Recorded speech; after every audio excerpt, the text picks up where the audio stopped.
KRON 4's Michael Thomas, who leads us off on our coverage today. Now, Michael, you've been on scene all morning. What's the latest out there?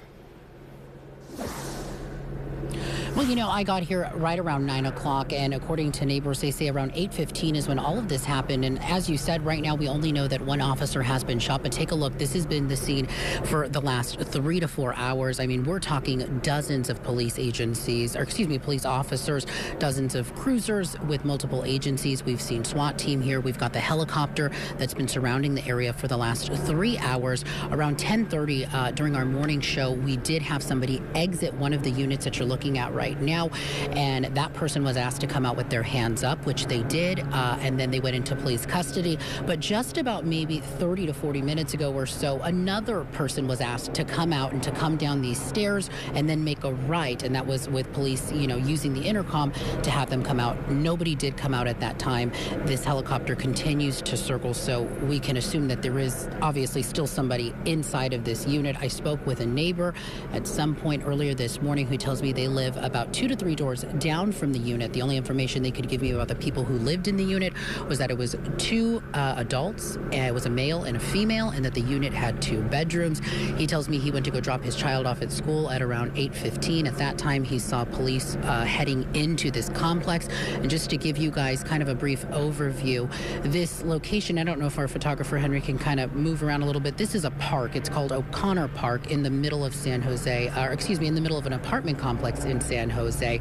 And all the streets surrounding this apartment complex are just completely blocked off, Stephanie. And, you know, just I would say maybe about 25 minutes ago or so, we did see these police officials use tactical gear, which set off some sound. And that was right around the time that they asked that person to come out, walk down the steps, make a right with their hands up. So as you can see, it's still a very, very active scene. And we actually have an interview that I did this morning with that neighbor. We want to have you take a listen right now. I heard that officers had showed up at this residence and told the guy to come out. And then at that time, my neighbor actually saw them shoot a police officer. I think it had to happen outside because they were calling him to come outside. But then they told me he shot it, so I think he had to have come out to shoot anybody.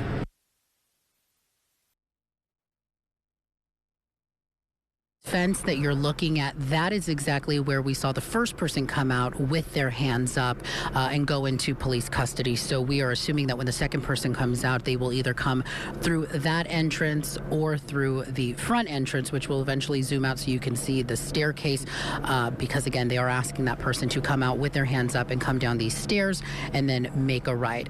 And SWAT team units have been going in and out of all of these units all morning. And I mean, when I arrived here at 9 o'clock, you saw them just swarming in, not only with canines, with their guns, with their shields, and it was really, really a tremendous response.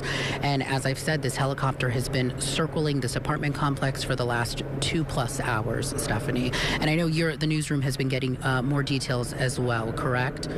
Absolutely, Michael. We are expecting to hear from city officials. They mentioned that they would be doing a press conference or at least some sort of update with every single hour at some point throughout the day. Now, Michael, I do have a few follow-up questions for you. Just namely, you know, first of all, can you describe the energy of the neighborhood right now? I mean, this has been going on for at least several hours.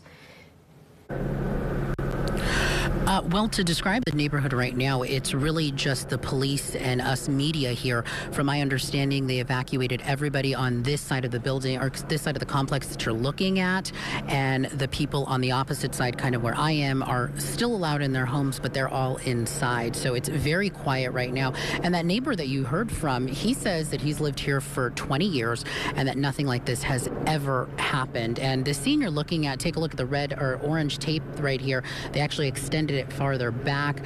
Earlier, it was a little bit more closer, and so they've been pushing this scene back and farther. And some people are, let's go ahead and take the camera over here. You can see they're running over towards that home. And again, we've been seeing these type of things happen all morning. And we're talking, like I said, a couple dozen of policemen from San Jose Police here on the scene. And when earlier I was telling our anchors, I'm not sure how many police officers San Jose Police has, but I can assure you that at least half of their department is here on the scene working on the situation. Yeah,